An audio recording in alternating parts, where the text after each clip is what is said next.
News just coming through to Newsroom says the Nigerian Midstream and Downstream Petroleum Regulatory Authority, the NMDPRA, wishes to inform the general public. It's a statement credited to the agency that limited quantity of premium motor spirit, or PMS, commonly known as petrol, with methanol quantities above Nigeria's specification was discovered in the supply chain. The agency says methanol is a regular additive in petrol and usually blended in an acceptable quantity. To ensure vehicular and equipment safety, the limited quantity of the impacted product has been isolated and withdrawn from the market, including the loaded trucks in transit to other parts of the country. The regulatory agency says our technical team, in conjunction with the NNPC and other industry stakeholders, will continue to monitor and ensure quality petroleum products are adequately supplied and distributed nationwide. The source supplier has been identified, and further commercial and appropriate action shall be taken by the authority and NNPC Limited. This statement seemed to conflict. Who actually was responsible for the import of these substandard fuel products that could cause problems to generators and other equipment that are being used? That's the statement currently in the news right now by the Nigerian Midstream and Downstream Petroleum Regulatory Authority. That is just issuing the statement, the NMDPRA. Yeah, we're sticking with the Nigeria's oil industry. The country has closed the deals on the marginal field bid round it conducted back in May of 2021 at the bigger field of play, however, are the international oil majors, some of which are selling down on some of their assets in Nigeria. There's so much to get update on the Nigerian oil sector as Olufola Wusu, who is the partner and head of oil and gas intellectual property at Megathos Law Practice, joins me live now in the studio. Good evening. You managed to get all the way down here with this fuel scarcity induced by this substandard product. The question is, who did it very well? Well, this statement seemed to absolve the NNPC, because he said the authorities are looking into it. But this is as bad as it can get. Let's start from there first. I think these are interesting times, first of all, and very distressing times. Maybe. Maybe you want to rephrase. I would rather say these are interesting times, and depending on the perspective you want to look from. And Alhaji has given us clear indications that the Dangote refinery should be starting by the third quarter of this year. And so that's a glimmer of hope. But as regards who brought in this quality of fuel, I think it's between the NNPC Limited and the regulators telling us who brought it. And I know for a fact that there are clear companies that do quality control checks on these products. They do it sometimes even from the port of export. So it's a bit curious that this volume. NNPC is responsible for nearly 100% of petrol products into Nigeria. I think it's very curious. It is the NNPC. I think it's curious. That takes about 99% of the total volume coming through. If there's anyone who's going to put in the checks, it's the same regulatory agencies. How this particular type of product went through the checks. All the checks and balances. All the checks and balances. Amazing. And it's all the way across some cities already, and is on the way to hinterlands. We're just going to be counting the cost. As some of our colleagues are in our news chat box, WhatsApp room, and asking who's going to pay for the damaged cars and the generators. But that's a fantastic question. So if Nigerians are willing to take the bulls by the horn and go to court, NNPC is now a limited liability company, if I'm correct. Yes, you're correct. Under the Petroleum Industry Act that was signed into law by our president. So if they feel so strongly about the damage that has been incurred, they should test it out in the courts. Interesting. So let's talk about the bid rounds, which was recently concluded. Well, what are your thoughts? Do you think we've finally put a closure to that transaction? So for me, I think that's great news, because if you're doing a SWOT analysis of oil and gas industry in Nigeria, and if you're listing out the strengths, one of the things you're talking about, the $19 billion Dangote refinery, $10 billion Energy Train 7 project, $2.5 billion AKK pipeline, and the marginal field bid round. Because the last time that took place was in 2002, 2003. The one that was meant to take place in 2013 was overtaken by events. So this basically is good news, because it offers Nigerian entrepreneurs within the oil and gas space an opportunity to grow. And I think that basically the philosophy behind the marginal field bid round is, the thinking was, we need to give Nigerian entrepreneurs some form of opportunity to grow. But looking back in retrospect, they need a bit more than opportunities. They need clear benchmarks. They need clear frameworks that they're going to have to aspire to. Otherwise, it's just be like the 9 players that are succeeding in producing oil and gas from all the others that were awarded licenses. And some of them even had their licenses revoked. Those are players that were awarded licenses in the 2002-2003 bid round. Interesting. Okay, hold on there. We have a whole lot more to dig into the marginal oil field and a whole lot more in the conversation with Olufola Wusu when we return. Everyone, stand by. We'll be right back in 2.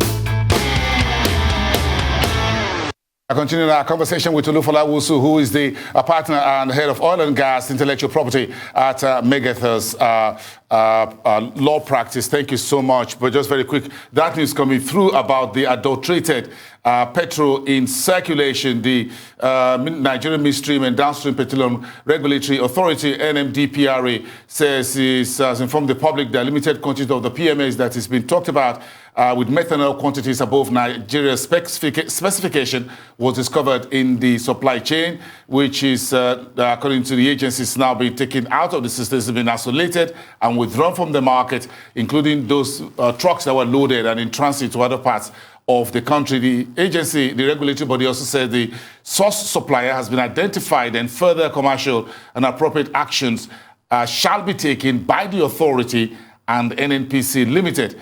NNPC Limited and oil marketing companies have been directed to sustain sufficient distribution of petrol in all retail outlets nationwide. Meanwhile, the NNPC has intensified efforts at increasing the supply of petrol into the market in order to bridge any unforeseen supply gap. That is a statement credited to the Nigerian Midstream and Downstream Petroleum Regulatory Authority.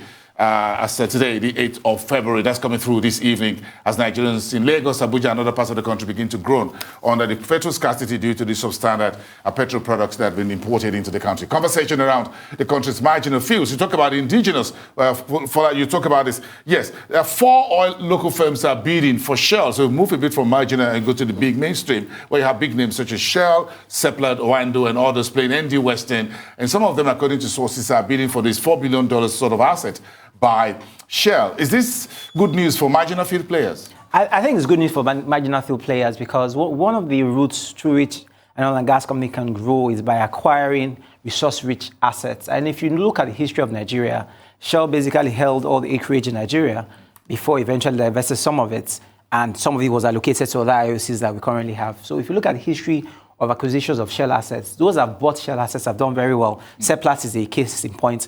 Look at the assets that they acquired in Western Delta, OML 38, and all the other OMLs that are very gas rich. So if you're buying Shell assets, I think you're going in the right direction. And we all know the reasons why Shell had to divest some of the assets in the first place. You tell me. So basically, there's been a reduction in appetite for risk. And I remember the Shell CEO was saying that they are not so comfortable with having to deal with the community issues and, the kind of backlash that's come from the communities as regards their operations in the Niger Delta. And, some of the assets have now become so iconic, some of the assets that the activists were involved in before they became martyrs. So those are the things that have made some of those assets rather high risk to operate. And basically the reason is that the indigenous operators, because they're Nigerians, would, get a better deal with the communities. And I think that's questionable anyway, because communities are basically agitated and they want a share of the action as well. And if you're looking at CSR that used to be contractual, the PIA has actually made it statutory. So you owe the communities through the host community funds and through the other sections that talk about you doing some level of CSR. And basically there are 2 philosophies for CSR. That's under the contractual regime. There was tokenism, give them some form of inducement. And there was oil and gas or LNG for development, which is actually you take long-term practical steps to develop your host communities. So basically government gives you the freedom to operate, gives you the license to operate. The communities give you the freedom to succeed. That's the reality. Interesting about how this will actually work out. But when you talk about marginal field, you talk about what due diligence is required. So due diligence, basically, when you're trying to acquire a marginal field, you're looking at the assets you want to acquire and how viable are they. So maybe you're looking at 10%, 20%. So how many fields will actually give you 10 to 20% returns? Not very many, and that's the reality. So you're looking at assets that are viable, assets that can stand the test of time, assets that you can easily raise financing on. Because it's one thing to have a field development plan, which is great, but to get the financing to develop that field development plan, that's 2. Then 3, look at RJ that took 20 years. Technical partners, financing partners. Those are the issues that you need to look at. So you need to check out that asset very well, and you need to get the people, even if they are retired, I'm sure a lot of them are still alive, get them. If you can bring them on board as consultants, that should actually work. So funding and technical challenges and partnerships is key to being a marginal field Those operator. are the basic problems and challenges that the marginal field players were constantly having. They were having litigation with their technical partners. I know there were rumors of some of the consortia being nudged to come together. And the reality is, it doesn't matter how watertight an agreement is. If there's no real meeting of the minds, you're probably heading to the Federal High Court. Oh, sorry, the bid round provides for dispute resolution. So you're meant to start with mediation at the Oil and Gas Center. Then you're meant to do arbitration that's in Lagos. But we know in reality, when the chips are down, what Nigerians will do. Is the marginal field round, licensing and all that, is that the solution to Nigeria's underproduction? I doubt it, because all the marginal field players together would give us maybe roughly 5%. 5%. Top of 1.6, 1.4 that we're doing? Maybe 5%. Maybe 5. Maybe 5. Not so much. So if we're looking at boosting productive capacity, we should be looking at a real licensing round, deep offshore. The PIA provides for deep offshore gas. For the first time, we can have PSCs for gas. So we should be looking at licensing rounds, unlocking acreage, over 122 if I'm correct, that lying fallow. Yes. Unlocking this acreage, bringing in investors. But the big question is, it's an election year in 2023. Fingers crossed. Your guess is as good as mine. Fingers crossed. Well, what are the benefits of shared infrastructure when you're talking about marginal field operators? So for shared infrastructure, because marginal field players basically are looking at 10,000 barrels, 15,000 barrels. The PIA defines the marginal field as a field that's been left fallow for 7 years, or a marginal field that's... I thought we're going to be about up to 100 million barrels. Not at all. I'm dreaming. So basically, they're very small fields. So if you have marginal field players that line along the same corridor and A, B, C company all having to buy barges, let's imagine there's no pipeline. That doesn't make any sense. Like what the banks have done, they set up NIBS and some of the other companies. We should have infrastructure as a service. And that's what we saw for West African gas pipelines. We are seeing a gas pipeline as a service. So for a willing buyer, willing seller, you can feed in your gas. And a seller maybe in Ghana feeds in their gas. A buyer in Lagos takes out the gas. Basically, that was the concept. And that's something that the marginal field players need to look at. So rather than stretching their OPEX and CAPEX, buying barges, laying pipelines, if you fall along the same corridor, you should be looking at coming together, setting up companies that will provide the shared infrastructure services that you need, evacuation of your products, transportation, and things like that. Once you're able to share the costs along this infrastructure that the companies that you all own together, I think that will make a lot more sense rather than having to split your capex. Well, so are there lessons to be learned from the evolution of Seplat and Owando, which are two ER that we have on this side? Both of them are listed on the exchange, on the NGX, by the way. I think those are shining stars in my opinion, because if you look at... But we need more shining stars. We do, but so if you look at the evolution of Shell started as a family company, Marco Samuel and his two sons. And Shell was selling seashells. No, that's not his tongue twister. They started with selling seashells. Then Marco Samuel died. That's what's called Shell. Shell. Really. Then he died and his sons took over. And they did a pivot into oil and gas. They introduced branding. Shell has a separate division for intellectual property. They have a general counsel for intellectual property. How many Nigerian oil and gas companies have intellectual property divisions or even intellectual property lawyers? Shell earns billions of dollars. You are one, so you know. So I'm one of them. Yes. So Shell earns billions of dollars from licensing intellectual property. So if we're going to grow powerhouses from the marginal field players, we're going to have to be intentional. It's not enough to give Nigerian entrepreneurs access to these assets. It's not enough. We need to be very intentional with government setting clear benchmarks that the players need to meet. So if you look at, say, Owando acquiring the assets of ConocoPhillips, that was a huge pivot for them. Yes. And it would have been better if Owando had given a license to the patents for liquefaction technology that was the foundation for the Brass LNG project. But that didn't quite happen. All they acquired was basically the assets for oil and gas. But even at that helped Owando to pivot and to grow, because basically if you're able to do a proper oil and gas business, make a proper profit, and you can finance your expansion or asset acquisition drive, or it makes it easier for you to acquire that financing, you're on the road to success. Yeah, to sum it up, what are you learning about the FPSO that got burned? Some folks is about 100 years old. I think it's actually for 6 years. And not 100? No, I think it's for 6. I think the oldest... For 6 years old? For 6 years. I think so it's quite old and rickety. Well, I would call it dated technology. And dated? Dated technology. But it's old, 46. So in reality, I think the oldest FPSO in service should be 47. 47. But I don't think that's best industry practice. Egina, the $16 billion project, yes. The FPSO was brand new, yes. And it should last for maybe 25, 30 years.